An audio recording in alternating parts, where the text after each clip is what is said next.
friends, it's Gwen. Welcome back to my channel. Today I'm doing a book review of The Two Lives of Lydia Bird by Josie Silver. This was my March book of the month pick, and it was on my most anticipated releases of 2020 list, and I was super excited to read this.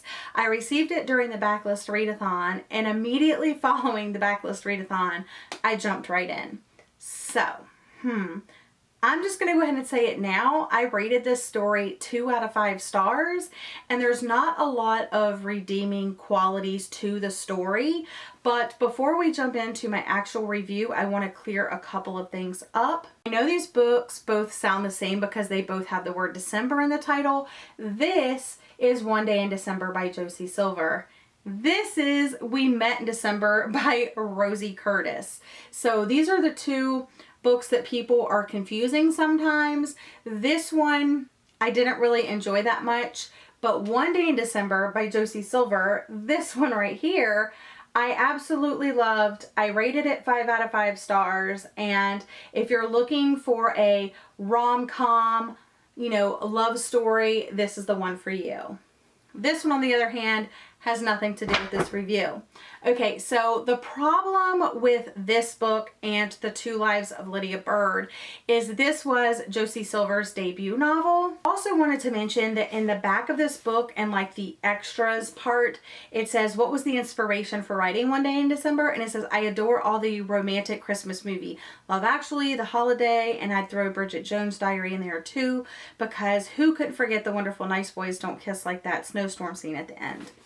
Anyway, the point being that this was inspired by her love of those holiday rom-com movies, and you can absolutely feel those holiday rom-com vibes in this book. Okay, so now let's jump into my thoughts of The Two Lives of Lydia Bird, now that you know a little bit how I feel about One Day in December.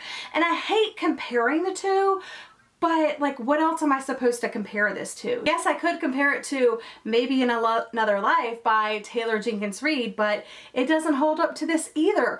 The premise, the storyline, the synopsis of these sound very similar, like a split life where different things happen in different lives according to the choice that you make. Because I think we all have that moment, well, what if I say this? And what if I say this? And it's kind of like your decision between the two choices and being able to play out those two different lives. This story did it really well. This one, not so much. Okay, so let's go ahead and talk about The Two Lives of Lydia Bird.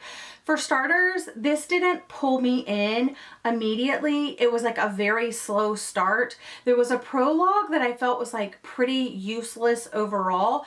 In fact, there were many scenes that I think could have been taken out of this, and additional scenes to build other parts of the narrative could have been put in, and it would have made the story a little bit stronger, a little bit more interesting. I felt like she had like all of these ideas, the author had all of these ideas, and they just didn't know, and they just like picked and chose like different things, like, ooh, I want to write a wedding scene, so there's a wedding in here that has absolutely to do with nothing, and then, oh, I want to go on a trip abroad, so let me throw that in here. And again, it has absolutely nothing to do with like the main storyline. This was a poetry collection. It would not be cohesive. If this was a fashion line, the story would not be cohesive. So it's just, you're jumping around a lot, and like a lot of the main, like there's a couple of chapters about these things that don't even matter to the main storyline. So what is the main storyline? I thought the main storyline was, it starts with Lydia and Freddie, and they're engaged to be married, and it's Lydia's birthday, and she's at home getting ready to go to her birthday dinner with her family, and of course Freddie's on his way, and he calls and says, hey, Jonah's car broke down, I'm going to go pick him up. And next thing you know, it's 56 days later, and he had died in a car accident. We don't know much about the car accident. All we know is that he was going to get Jonah. There was a car accident. He never made it to the dinner. So it kind of picks up like 56 days after him calling her saying, hey, Jonah's car broke down, see you in 10. We'll be late 10 minutes or something. And from there, it's alternating timelines between it's alternating lives of her awake life and her asleep life. So because of this like massive thing that happened to her, this trauma, the death of her fiance, the love of her life. She's known him since she was like 14. I mean, devastating loss. Like, don't get me wrong. Like, the grief is real. And however you want to handle something like that, that's totally up to you. In this one, her doctor prescribes her these pink pills to help her sleep, and that's the two lives. She has the asleep, where she has taken this pink pill and she's in this dreamlike world, and where things are totally different than her normal life, her real life. And her real life is just her grieving and moving about her life without Freddie in her life anymore. But in the asleep chapters, you get to see the opposite kind of side of things. Freddie's still alive. Different things start happening. I will say that the two lives, when you first get introduced to the two lives are very, very similar. The only difference is that Freddie is alive in one and dead in the other. Everything surrounding that, like other people that come into the story and stuff like that, you're not really able to distinguish, is this asleep? Is this awake? You know, and at first, like, you think that, is this really a dream, or is the other one a dream? That's the thing. I had a lot of theories going into this and throughout the novel. My main three, and none of this, I'm like doing like minor spoilers, I guess, but nothing like majorly spoilers. And my theories are totally like, while I was reading this book, these are thoughts that I had, like, oh, that would be cool. Oh, maybe it's that. So one of my first theories was, because of the very first asleep chapter, is that when Freddie's like, what are you talking about? I didn't die. I'm right here. I was like, oh my goodness, what if, even though this is tagged an asleep chapter, what if this is really the real world? And when she thought she was awake, like, she wasn't, and she was really asleep during that. What if there's no pink pills? Like, what if she's awake right now and Freddie's alive and she's really asleep during this? So I had that theory going in. As it progressed, my theory changed, and I was like, okay, no, let's say that he is dead in the real world. So they have this other friend, Jonah. What is it? Jonah Bloody Jones. That's the little quote in here that I always think about when I say his name to myself. Anyway, I really did like his character. Jonah and Lydia were actually friends first. They had a lot in common when they were in school, and then I think a year or two after they were friends, Freddie came to their school, and then it was like all three of them. So they had this like friendship, and then immediately her and Freddie took off, so it was like a romance between them. So I'm thinking, okay, Jonah's grieving Freddie, Lydia's grieving Freddie, let's have them grieve together and it be their romance. And there was like a lot of things going on, like little scenes. I was like, oh yeah, this, I was underlining that bad boy. I was like, oh, they're getting together. It's gonna happen. It's gonna happen. But like, I just kept going through the book, holding on, and yeah. Third theory kind of was that, like, okay, forget Jonah, forget Freddie. She's lost her fiance, and she's known for half of her life at this point, and this is going to be the story of her finding another guy, moving on with another guy, and like how to get over your grief and move on with your life. And you know, I needed that when I went through something really bad. And yeah, a book helped me, and I wish that something could have helped her in that way. Anyway, those were my theories. But what we got was just like overwriting and these scenes, like I was saying, that like don't make any sense to the overall like main part of the story.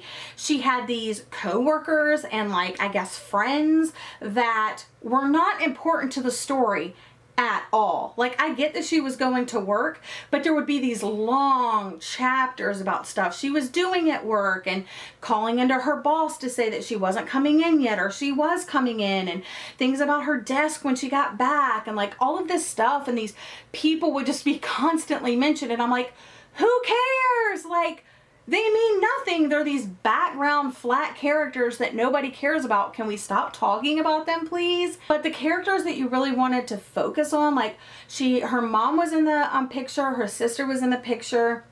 And I liked the sisters like storyline and stuff like that. I also liked the mom storyline, like what we got of it. Her mom was really supportive.